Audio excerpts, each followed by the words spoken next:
The sun rises over the vast white expanse of Antarctica. It is a new day, but the air remains incredibly cold. Here, amidst thousands of his kind, a single emperor penguin begins to stir. His name, for our story, is Pip. He opens his eyes to a world of ice and snow, a landscape both beautiful and harsh. The wind whispers across the frozen plains, carrying with it a biting chill that would be unbearable for most creatures. But Pip is built for this world. His thick layer of blubber and his dense, waterproof feathers are his personal armor against the extreme cold. He stands up slowly, shaking the fine snow from his sleek black and white coat. It is time to begin another day in this magnificent, icy kingdom. Pip looks around at his enormous family, a colony stretching as far as the eye can see. Thousands upon thousands of penguins are packed together, a sea of black and white against the stark white background. The air is filled with a chorus of calls and trumpets, a constant communication that holds the colony together. Each penguin has a unique voice, a special call that allows it to find its mate and its chick among the crowd. This is a society built on sound and recognition. Pip lets out his own call, a deep, resonant sound that echoes across the ice. He is announcing that he is awake and ready for the day's challenges. His neighbors call back, a gentle reassurance that he is not alone in this vast wilderness. The morning routine is simple but essential. Pip preens his feathers carefully, using his beak to spread natural oils from a gland near his tail. This oil is vital. It makes his feathers waterproof, which is crucial for his upcoming journey into the freezing ocean. Every feather must be perfectly aligned to create a protective barrier against the water and the wind. He spends a long time on this task, meticulously ensuring his coat is in perfect condition. It is a ritual of survival, a quiet moment of preparation before the demanding day ahead. His movements are deliberate and graceful, a testament to the adaptations that allow these incredible birds to thrive in one of the planet's most unforgiving environments. With his grooming complete, Pip feels a familiar pang of hunger. The sea is calling. It is a long way from the colony, but it holds the promise of a full belly. He knows he must make the journey not just for himself, but for his family. Hidden safely on his feet, tucked under a warm fold of skin called a brood pouch, is a single precious egg. His mate is away at sea hunting for food, and it is his duty to keep their future chicks safe and warm. This responsibility gives him purpose. The drive to provide for his young is a powerful force, pushing him to face the dangers that lie between the colony and the life-giving ocean.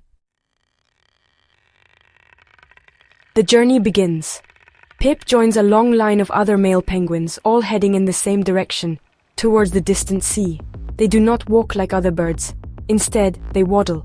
This side-to-side motion might look clumsy, but it is actually a very efficient way to move across the slippery ice. They swing their bodies with each step, conserving energy for the long trek ahead.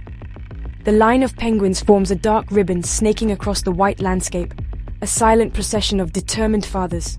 They move together as one, a unified force against the vast emptiness of the Antarctic continent. Each step is a small victory, bringing them closer to their goal. Sometimes the waddling becomes too slow or tiring. When this happens, the penguins have another, more exciting way to travel. They drop down onto their bellies and push themselves forward with their flippers and feet. This is called tobogganing. It is much faster than waddling and seems to be a lot more fun. Pip and his companions slide across the ice like sleek torpedoes, gliding over smooth patches and navigating around rough ridges. This method not only saves precious energy, but also allows them to cover long distances more quickly. It is a clever adaptation, turning the icy surface from an obstacle into a superhighway, a joyful expression of life in this frozen world. The march is not without its dangers. The weather in Antarctica can change in an instant. A sudden fierce blizzard can sweep across the plains, bringing with it powerful winds and blinding snow. The penguins must huddle together to survive these storms, forming a tight group to share body heat. They rely on each other completely, their collective warmth protecting them from the freezing gusts. They also have to watch out for deep cracks in the ice, known as crevasses. A fall into one of these icy chasms could be deadly. The penguins are cautious, their sharp eyes scanning the path ahead, their collective wisdom guiding them safely on their way. After many hours of waddling and sliding, the air begins to change. A salty smell drifts on the wind, and the sound of crashing waves grows louder. They have reached the edge of the ice shelf, Below them lies the deep dark blue of the Southern Ocean. It is a moment of both excitement and hesitation. The water is freezing, and it may hide predators, but it is also full of the food they desperately need. Pip stands at the edge with his companions, peering into the depths. They gather in a group, building up courage. It is a collective decision, a leap of faith that they must all take together. The moment arrives. One penguin takes the plunge, and then, like a cascade, the others follow. Pip dives gracefully into the icy water, his body instantly transforming. On land, he may seem awkward, but in the sea, he is a master of movement. He is no longer a waddling bird, but a powerful swimmer. He uses his strong flippers like wings, flying through the water with incredible speed and agility. His streamlined body cuts through the ocean with minimal effort. Air bubbles trail behind him like a silver cape, a beautiful sight in the dark blue depths. He is in his element now, a hunter in his vast underwater kingdom. Pip's mission is to find food. His diet consists mainly of krill, small shrimp-like creatures, as well as fish and squid. He uses his excellent eyesight to spot his prey in the murky light that filters down from the surface. He can dive to incredible depths, holding his breath for up to 20 minutes. He twists and turns, chasing after schools of silverfish, his movements quick and precise. The hunt is a dynamic dance, a high-speed pursuit through the water. He snaps up his prey with his sharp beak, swallowing it whole. He must eat as much as he can, not only to regain his own strength, but also to store food for his chick back at the colony. The ocean is full of life, but it is also full of danger. Predators lurk in the shadows. The leopard seal, a formidable hunter with powerful jaws, is a constant threat. These seals are fast and agile in the water, and a penguin must always be alert. Pip keeps a watchful eye out for any sign of danger, ready to dart away in an instant. Another predator is the orca, or killer whale, which sometimes patrols the edges of the ice. The penguins rely on their speed, their agility, and the safety of their group to avoid being caught. It is a tense and dangerous game of survival, played out every day in these frigid waters. After a successful hunt, his belly full, Pip returns to the surface. He has eaten well and has stored enough food to carry back. He leaps out of the water in a graceful arc, landing expertly back on the solid ice. This is called porpoising, and it allows the penguins to breathe while traveling quickly at the surface. He shakes the water from his waterproof feathers and takes a moment to rest. The journey back to the colony will be just as long and challenging as the journey out. But now, he is fueled and motivated, carrying life-giving sustenance for the next generation. The cycle of survival continues.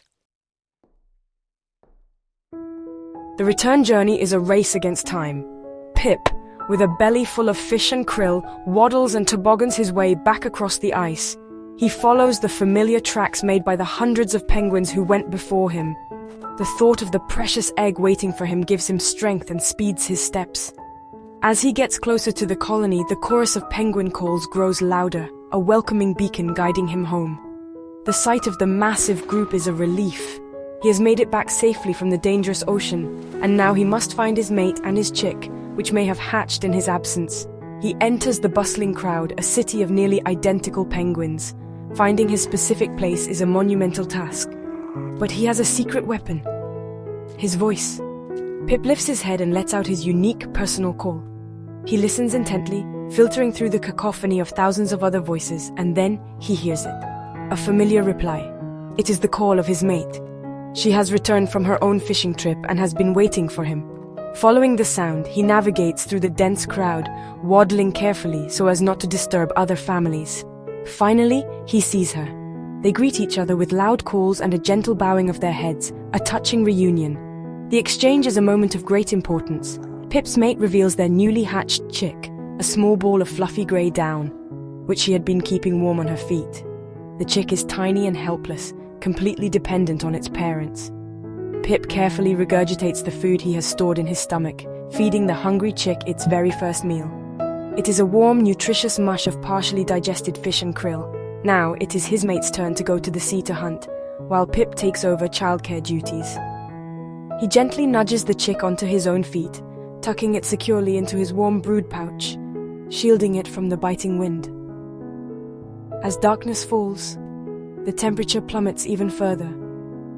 To survive the brutal Antarctic night, the penguins employ a remarkable strategy. They form a huddle. Thousands of penguins press together into one giant tight circle. Those on the outside face the worst of the wind and cold, while those in the center are kept warm. But this is a fair and cooperative society. The huddle is constantly slowly moving. Penguins from the freezing outer edge gradually work their way into the warmer middle, and those from the middle move to the outside. This constant rotation ensures that everyone gets a turn in the warmest spot, and that everyone shares the burden of the cold. Pip and his chick are now part of this slowly churning mass, a living testament to the power of community and cooperation in the harshest place on Earth.